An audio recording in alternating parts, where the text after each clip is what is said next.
পৃথিবীতে একজন নবী এখনো মরে নাই, কি নাম? ঈসা আলাইহিস সালাম। উনি আসবেন ইমাম মাহাদির 7 বছর যখন হবে, তার গভর্নিং 7 বছর চলে যাওয়ার পরে আসবেন। ঈসা আলাইহিস সালাম যখন আসবেন, এসে দাজ্জালকে, অ্যান্টি ক্রাইস্টকে নিজ হাতে হত্যা করবেন। চিল্লায় বলেন ঠিক কিনা? এটা ছিল ঈসা নবীর দোয়া। এবার বিশ্ব নবী কোন দোয়া করেছেন জানার দরকার আছে না নেই? বিশ্বনবী বলেন, লিকুল্লি নবীন দাওয়াতুন মুস্তাজাবা। প্রত্যেক নবীর জন্য একটা করে দাওয়া মুস্তাজাবা আছে। আলেম যারা আছেন তারা বুঝবেন, দাওয়া মুস্তাজাবা মানে এমন দোয়া যেটা কবুল হয়ে যায়। দোয়া করলেই, কথা বলেন, দোয়া করলেই কবুল।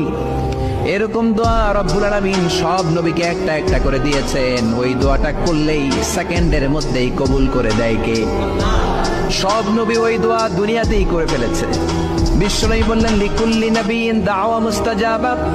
সব নবীর জন্য একটা স্পেশাল দোয়া আছে, দাও বিহা, যেই দোয়াটা নবীরা দুনিয়াতেই করে ফেলেছে। ওয়া ইন্নী আখতাবিউ দাওয়াতি শাফাআতান লি উম্মতি ইয়াউমাল কিয়ামাহ। আল্লাহু আকবার। আর আমি আমার দাওয়া মুস্তাজাবা স্পেশাল দোয়াটা এখনো করি নাই। আমার দোয়াটা এখনো আমি জমিয়ে রেখেছি। কিয়ামতের কঠিন ময়দানে আমার উম্মত যখন বিপদে পড়ে যাবে, আমার উম্মতের জান্নাতে যাওয়ার ব্যাপারে ঝামেলা লেগে যাবে, আল্লাহর অনুমতি ক্রমে শাফাত করে করে আমি আমার উম্মতদেরকে জান্নাতে ঢুকিয়ে দেব। তখন আমি ওই দোয়াটা করব। বিশ্বনবী সেজদায় পড়ে থাকবেন কিয়ামতের ময়দানে। সব নবীরাও বলবে, ইয়া নাফসি ইয়া নাফসি।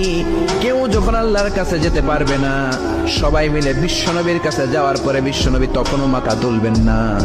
বিশ্বনবী কপাল ঠুকে কেঁদে কেঁদে বলবেন, রব্বি হাবলি উম্মতি। ও আল্লাহ, আমার উম্মতকে আপনি মাফ করে দেন। সুবহানাল্লাহ। আল্লাহ বলবেন, নবী ইরফা রাসাক, মাথা উঠান, সাল তুতা, আজকে যা চাইবেন তাই দিব, ইশফা তুশাফা, যারাই শাফাত করবেন আমার অনুমতি ক্রমে কবুল করে নিব। সুবহানাল্লাহ। বিশ্বনবী চাইলে ওই দোয়াটা দুনিয়াতেই করতে পারতেন অন্য নবীদের মতো, ঠিক কিনা? অন্য নবীরা যেমনি নিজেদের প্রয়োজনে ওই দোয়াটা দুনিয়াতেই করেছে, আমার নবীকে ওই রকম করেছে নাকি? তার মানে আমার নবীর আমাদের জন্য মায়া বেশি না কম? আমার জন্য রেখে দিয়েছেন ওই দোয়াটা, আপনার জন্য রেখে দিয়েছেন দোয়াটা, আমাদের জন্য দোয়াটা রেখে দিয়েছেন। আমরা যখন কিয়ামতের ময়দানে বিপদে পড়ে যাব, বিশ্বনবী দোয়া করে করে আমাদেরকে জান্নাতে ঢুকিয়ে দিবেন, ঠিক কিনা? বিশ্বনবী দুনিয়াতে কম আঘাত সহ্য করেন নাই।